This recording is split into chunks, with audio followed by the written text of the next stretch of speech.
What is up, guys? Mr. Telescope here, back with another video. This one is going to be a Marvel Rivals, another highlight, kind of going over some game. I'm here with my boy Jake. What's going on? He made it to what rank last season? Eternity. Eternity. The ranks are always weird for this, and then I made it to GM 2 last season, kind of going over it. And we're gonna go over one of our games as we're like climbing back up through the ranks. We started late this grind. It's what was this? Probably like day 6 or 7 back into it. Yeah, I had to take a break. We were both floating around GM2 for like a week, but I had to lock in and get to Eternity in like a play session or two, and it just took everything out of me. I needed a break after that. So yeah, quick season. So this one's going to be a little bit longer, and this is probably one of my favorite maps to play on. I think it's really well designed. There's high ground on it, but it's not oppressive high ground where you need to play on it. It just kind of gives you more options. The destructible environment really makes it more interesting to kind of play these, just because getting access to the high ground is something anybody can do in a reasonable way, and the mobility of characters. Super team comp dependent. I do enjoy this map too. I played plenty of it on the ground, and some really good teams when I was starting to hit Eternity, or even in our Grandmaster games, with characters just holding that high ground, like even Moon Knight. It can get a little annoying, but it's just team comp dependent. So then here we're just early fight, spamming damage down choke. Wolverine gets a really good kidnap, and we kind of prioritize it a little bit, and I think we get him here quick. Was it the Penny that he kidnapped? He kidnapped somebody. I think it was a Squishy. Squishy. But he was actually pretty decent.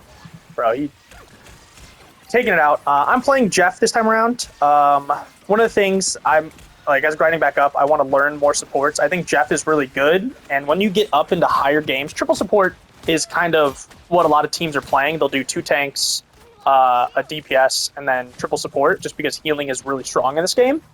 And I think Jeff is a good second or third healer.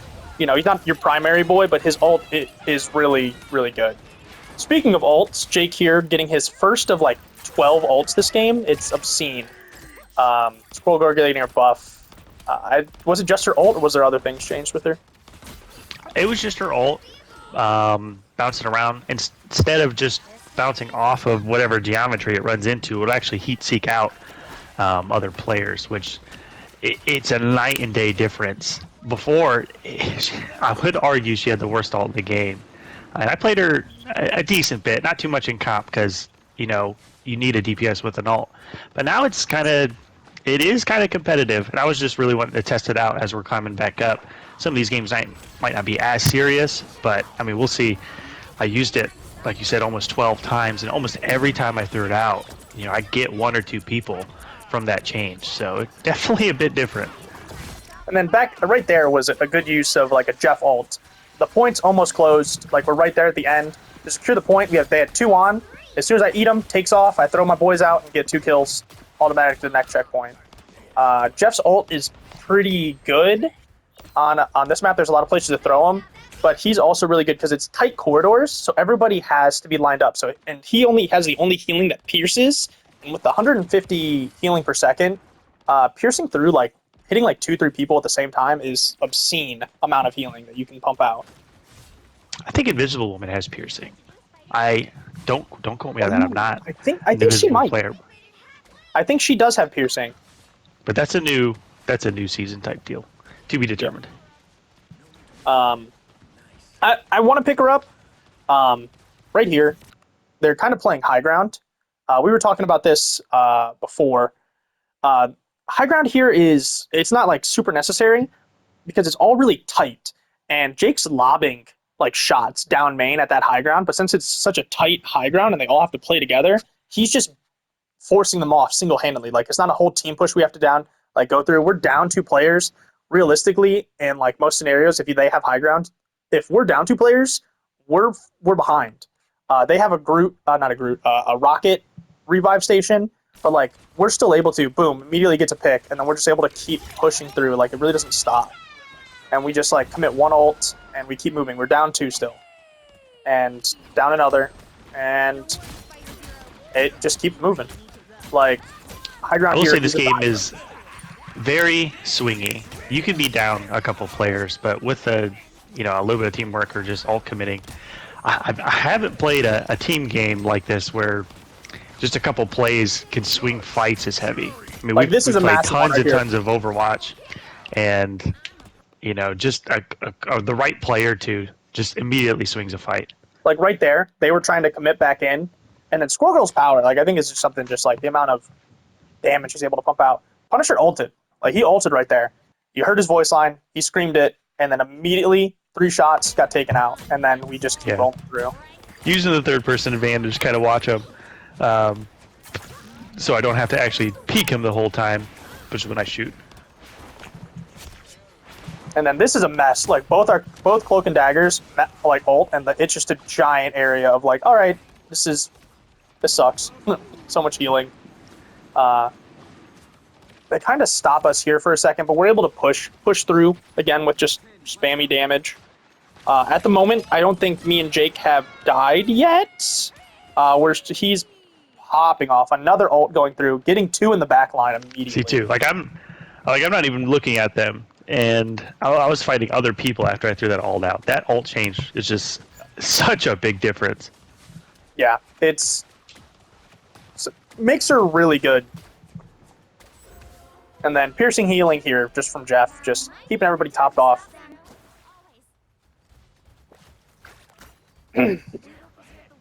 With supports with Jeff, something I make a misplay a lot is I should probably use it a little more aggressively, because you do get it pretty quick.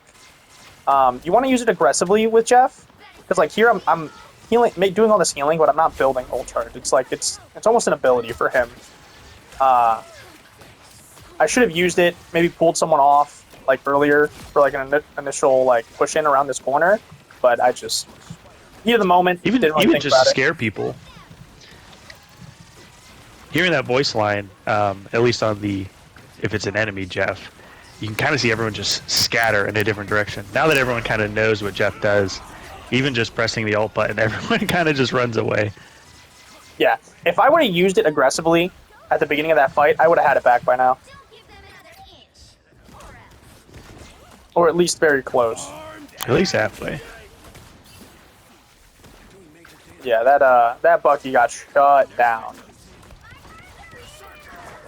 And then here's something that's I make a misplay here. I counted 3 on the Cloak and Dagger. I wanted to reposition them to the back of the fight so that we can kind of like be safe. But she has 4 dashes now, not 3.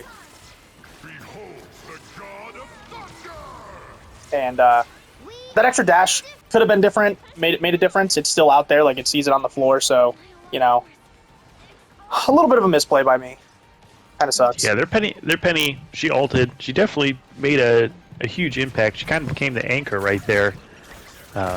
Really hard to kill. And with her nest being there, we couldn't really keep fighting on the point, or we would just take too much damage and die. Yeah. But I'm looking for an answer back, looking for someone to get a little too aggressive. Strange, I feel, is one of the harder tanks for Squirrel Girl to play into, because he can just eat so much damage with his shield. And even if you do get a stun on him, he can still use his shield. Poor Penny there. Moon Knight just got obliterated. Dumbstring and Moon Knight, just all part of the gameplay. Got pretty low there, but luckily, Pro Jeff here was able to save you back, and then just like pierce through heal and keep both of them topped up. Yeah, living. So us backing up and living, I ulted, I think, twice the previous push, and then farming damage as we fall back, I was able to get another ult before we even start this push. Kind of using it as an opener, forcing them to back up.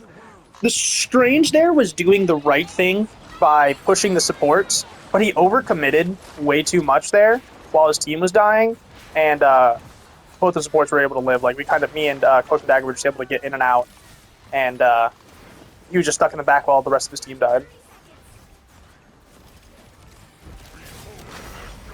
I think that was a massive misplay from Thor. I don't think that might be just like a low thing.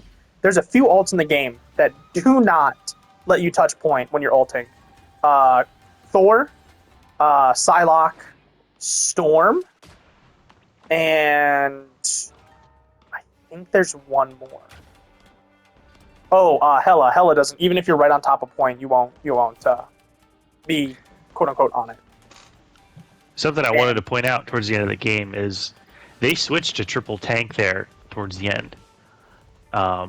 Now 4 characters with a lot of explosive damage, like Squirrel Girl or especially Moon Knight. That's so much damage to farm to get your ult really, really fast. Once we get into the higher games, that's when characters like Squirrel Girl get a little harder to play. Like, yeah, you can get a lot of damage, you can farm ults, but Nate was saying earlier, you'll run into a lot of triple support. She may not be strong enough to get the picks or get enough really burst damage down, even though she does a lot of damage per shot. I feel like one of the largest counters that I've seen playing her is triple tank and triple support. Yeah, I'm doing damage and I get big numbers, but it doesn't impact the game as much as I need it to. I think there's one thing I always want to try is like if you were to do triple support, the DPS that would be nice to have in there would be Storm. If you just don't play her like super high, like Iron Man-y, just like kind of do it, but play her with a team with that 8% damage buff that you get all the time, that could really help pierce through. And the new Cloak and Dagger ult here, it starts at the point all the way back there and then goes all the way up the choke, and we just have to respect it all the way to the back. Yeah, we got to get out of there. That extra dash, I felt like she was actually pretty decent in Season 1. And giving her an extra dash, I think it's going to make her a lot more popular. With, Mantis and Luna being banned a lot once you get up into higher ranks. She was definitely pretty popular, more than likely because of the bans, but even now she's just a little better. I think something we missed back there just like a second ago is you casually won us that fight. You heard Squirrel Stampede, and 2 supports immediately just died off screen while you were fighting this range. Yeah, her ult is it's a night and day difference. It's so much better than it was. Which I think that's and good. At the risk, it is kind of a no-brainer too. You don't really have to aim it. You kind of just send it and like, hey, go get a kill or 2, please. It's one of those. I think it might be better than people expect too, just because you can send it into a backline. Like if you throw it into a backline and you just damage some supports, it immediately pulls attention off like the front, and they have to focus on like being alive. So you can maybe get some like cheeky damage there. And maybe you can put some pressure on the tanks while the supports are distracted by that in the background, because it just runs through sometimes. So just throw it past people. Moon Knight's definitely playing at high ground that we were talking about earlier when we started our attack, but he's almost exclusively up top and not really being contested whatsoever. So he's kind of just raining down all that pick damage, and I'm kind of either farming or cleaning up. Yeah, and there again, another ult almost like a minute later. There's 2 supports in the back dead. Kind of crazy. Just small buffs make characters really good. Still rip Cap. I think Cap has a place. I think he needs a little bit more, just a smidge more love, like maybe 1 or 2 more seconds off some of his cooldowns. I think if here I want to talk about, before I go on a rant about Cap, right there, there was a whole dead time, right, where we were just kind of just like spamming damage down choke. We didn't really see any enemies. There was like 30 seconds. We're just casually talking. I'm talking about Captain America right then and there. But in game sense wise, we know they have a Strange. We should probably be thinking, where's the portal going to be coming from? And we should probably be getting ready to play around it. Either positioning around a high ground, playing underneath, and playing a little further back, or playing just right on top of choke in like the kind of towards the attacker spawn. Because like right here, jump through the portal, and we weren't ready for it. Yeah, that immediately split all of us up. Yeah. Them coming out with both of their damage ults, it was just it was just mayhem. Yep. And just the payload is now just moving. I'm stuck in the back with Penny. Cloak and Dagger stuck on the other side trying to heal for us. but I try to commit an ult here to swing it back. I only get the penny, and I just I try to spit her down, but she ends up actually wall climbing there. The kill box there is pretty high, so she's able to wall climb back up, which is a little sad. You got out though. And then for those keeping track at home, this is the first death for me. Strange just literally comes around the back and then just, even while I'm getting healed, just says "F you," puts me down in the dirt. And You got to get it done. Some people when they see the shark, that's just that's what they think. Just And as a Strange player, most of Season 1, I did play Strange for most of my climbing. That's, in reality, one of the best things you can do as Strange. Just kind of drop in unsuspectively and hit as many of the strategists as you can to interrupt healing, as well as just try to get one. Now, I need to get better at farming my Madness Charge to immediately expunge it when I use my ult for faster kills, but that's about as good as it gets when it comes to Strange ults, especially when you start reaching higher elo, when people are expecting it. Just getting one support with any ult is massive. Yeah, especially when there's 3 of them. Oh yeah, if there's 3 of them, it's going to be really, really difficult to even get that elimination, because there's so much healing and there's so many ults counter Strange's ult, or at least give you some sort of invulnerability. It's kind of hard to pick spots, and I've even caught myself holding onto an ult way too long. This is a game where really our ults are basically abilities, because you can farm them really fast, especially if fights are lasting as long as they are. And then I make another misplay here. So I grab the Hela, spit her off, right, boom, she dies. But here, when I hit this bubble, I go the long way around, figuring I'd be chased more, when I should have went immediately back to the fight and tried to contest a little bit more. And that was just bad by me. I got We were scared. talking earlier too. One of the risks with Jeff, of course, is when you do use your ult and you only pick up one person with it, you've basically sacrificed yourself for a 1-for-1 trade up until you kill them and get back into the fight, which for some comps, being down a strategist for, say, just 1 DPS doesn't really help you out. If The other team being super aggressive right there too. yeah, I think that might have been my first death around that corner. I First or think second. I think it was.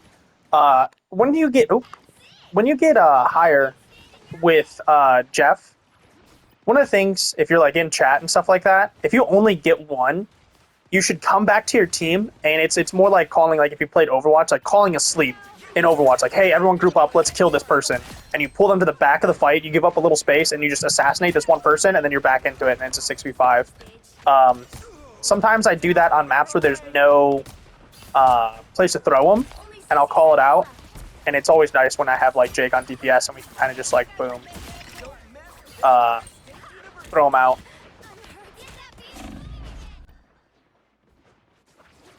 Racking up another death, being a little too aggressive. Them having Storm, her nice little damage buff, was able to pick me off right there. There again, a skill misplay. I missed a bubble on Luna. If I had hit her with that bubble, she probably would have been able to get out. She would have the movement speed boost from me and the extra health. But the whole team was kind of there, and that's kind of just maybe just me being a little too hard on myself. But it definitely would have helped.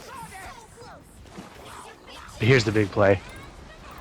So with Jeff, you don't always immediately just want to spam it. Wait for the tasty crunchy, and I'm able to get him here. I hold him in my mouth for a little bit longer. I probably should have waited just a smidge longer, because there's only 30 seconds left, and kind of at the end, you can kind of see where if I went off immediately, they would have been able to get back and recontest with Strange.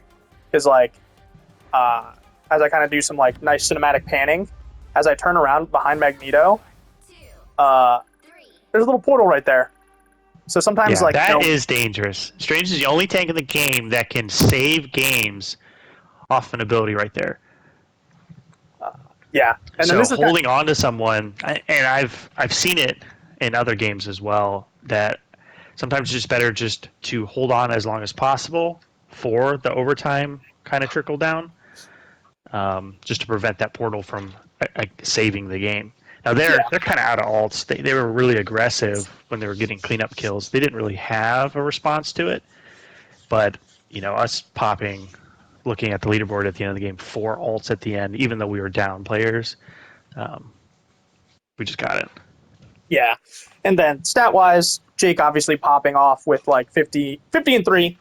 Important playing life here for me, especially since I have no support like defensive ult. It's important for Jeff to always be alive so he can pump out his healing. Because I'm not going to get healing with my ult. I'm not going to get healing with like anything crazy like that. I only get healing by being alive. So it's important there to kind of just play life sometimes. Definitely a crazy game, as Squirrel Girl. I haven't really had a competitive game like that with her. Then again, I haven't played a lot of her in comp because of her ult being so abysmal. But being better now, it's just a showcase. You can climb with just about anybody if you know how to use their abilities, and you have teamwork. Nate and I have been playing together for a long time, so we kind of know how each other plays. And I can play just about everybody other than a handful of heroes that are technical. I played mostly hit scan heroes last season, but coming into this season, I want to play more melee and just learn more heroes as I'm climbing back up, just so I'm more comfortable if bans happen or someone just takes who I'm comfortable with. This is not a one-trick game. Yeah. And With roll that's queue being in Overwatch, it was very, very comfortable to one trick. But in this game, so many different team comps, so many things that can shut you down and bans, you kind of got to learn a couple. and that's one of the reasons why like I'm trying to pick up I think I want to learn Jeff and Susan, as like obviously I was a Mantis player pretty much all of season 1. Nobody really wanted to play supports, and then I'm picking up Storm as my DPS as well to like learn just in case I ever have to get there. And then I don't really, unfortunately, I do not have a tank. I've played Strange like whenever we get to the top, I can't play Strange properly. I don't know, my brain just turns off. I can't play Hulk. So I kind of just play the tank I enjoy the most, which is really sad, but it's Captain America. He's just fun. Tank is And tough. It's super team. You have to rely on your team in this game. So many games can be decided on just teamwork. yeah, And playing characters like Hulk, where you don't have a ton of burst damage, just kind of like get in, do your thing, and get out. You just have to hope that your team capitalizes on the space you make, or you getting a lucky pick. Now, Strange, I say, he has one of the highest burst damages with his expunging the madness buildup. I think that's why he's been played so much, is he can really show off and get a pick or get someone out of position where some other tanks have difficulty doing that. I see Groot being played a lot more. He can do that with his walls. But someone like Hulk, it's hard to punish someone out of position. The only thing you can yeah, really do is jump on him and punch him a few times, and then jump out. um, and then jump out. But every tank has their role, and they are not easy in this game.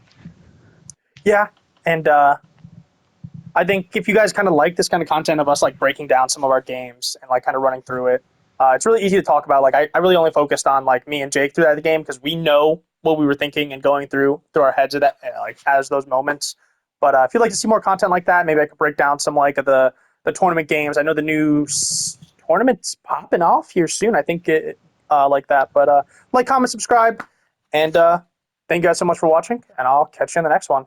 Deuces.